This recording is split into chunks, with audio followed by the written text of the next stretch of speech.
Well, here we are. This is the Yamaha MT-10.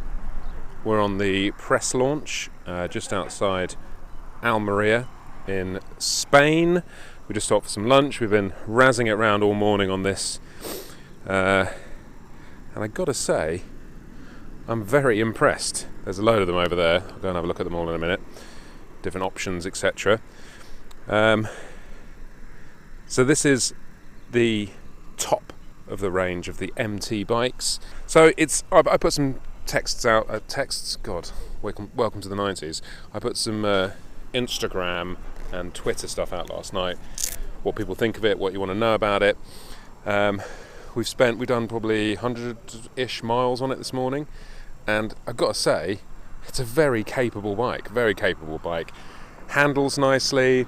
It's got the power from the R1 engine, and they made it with the black engine casings, which I'm quite fond of. Oh, excuse me, I've had some kind of weird Spanish meat. It's got a lot of torque on it. It's not quite as jerky throttle as the R1, but it is still there.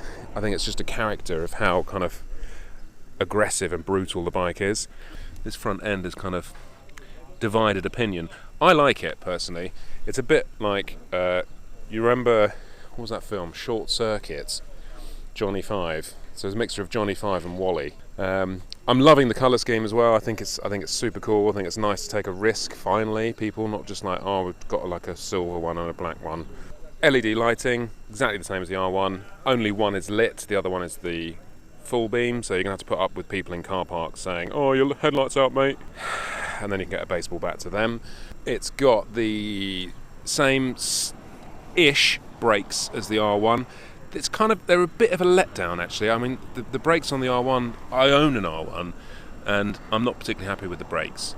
And this suffers from the same strange, vague feeling. They definitely work, but you've got to they're not instantly there.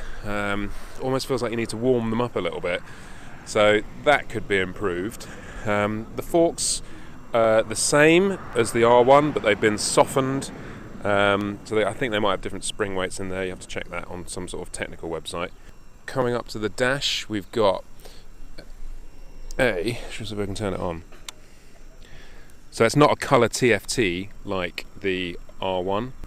It's basically, you can kind of see where they've saved costs. In fact, I'm going to go and ask Jeff exactly now how much it costs. But I believe it's 10 grand. There isn't so much of a detailed menu setup like in the R1. We've got a lot of handlebar controls, actually quite intuitive, really simple traction up, down. Cruise control is excellent, very handy, and 3 modes, which aren't wildly different from each other, to be honest with you. They're pretty much the same. It's just how the throttle, how that power is delivered. I was in the press conference last night and they were saying this is all about deflecting air. It's pretty good. I mean, I'm a tall rider, so I'm always going to struggle on a naked bike, particularly sat on a highway. I need to sneeze. Mirrors are good. Handlebars, nice width. Seat is, for something that looks quite big and comfortable, I personally am not finding it that comfortable. This little nipple here is, I guess, for support, but it's actually quite annoying. I'd almost prefer it not to be there, because on a long ride sometimes you just want to shuffle your weight around and sit on the back there. And in terms of cosmetics, which I'm not particularly keen on, we come round to the rear, which looks a bit like it's kind of, I don't know, just missing something here. But in terms of the overall look, I'm very happy with it. I think it's cool. Performance-wise, I mean, we've been really pushing on this morning, and it's handled really well. I mean, I think everyone's got to the edge of the tyres. It is a weapon. It is a weapon in the twisties. Great for a Sunday blast. You could do some touring on it if you fancied doing such a thing. And altogether, I'm very impressed so far. We've got the same silencer as on the R1. We have a steel exhaust, and they've done some work under here with some different cat type affairs that are going on, all technical. Yeah, there's elements of the bike which look a little bit unfinished, I guess, if you're being really super critical, but quite frankly, when you're doing 110 pulling a wheelie, it doesn't really bother you that much. But yeah, it's a beast. She's a beast. Let's get some close-ups. I've just asked Yamaha UK, and the price is 9999. So under 10 grand.